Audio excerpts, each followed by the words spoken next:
Hello there. Thank you for having me to speak to you. My name is Nabil Arnaout. I'm a tech worker. I've worked in tech for the last 18 years. I'm not representing any particular companies, but I have worked for some of the big ones, and I have real concerns about the data that you're looking at collecting. Once you collect this data, you cannot protect it from being used by other institutions. For example, fast track data has been subpoenaed to be used in divorce cases, right?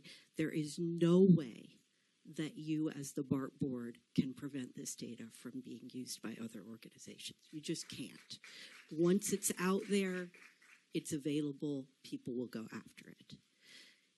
Even if you do not currently apply facial recognition yourselves to this data, other people will apply it.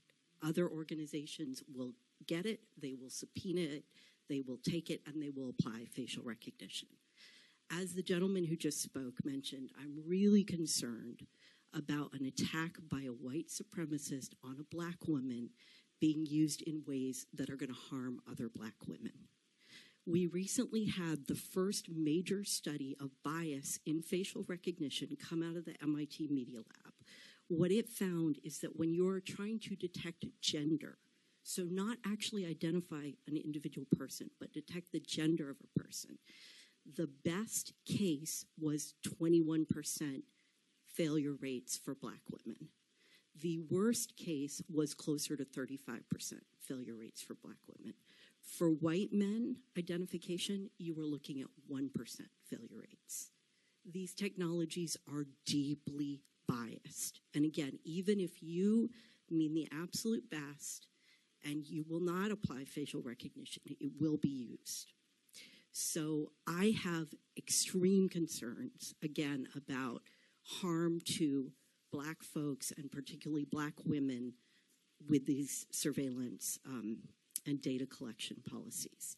I also want to point out that we are here in the Bay Area. You have access to the best privacy experts in the world, and you have access to the best civil rights experts in the world. Oakland communities created the civil rights movement. Please invite this involvement. You can get together with our civil rights specialists. You can get together with our privacy rights specialists. You can come up with something that will work. But this is not it, right? So again, I ask you to put a little bit more thought into this. We are, the person who was murdered was a black lady. Let's not use that to criminalize other black ladies. Thank you. Thank you.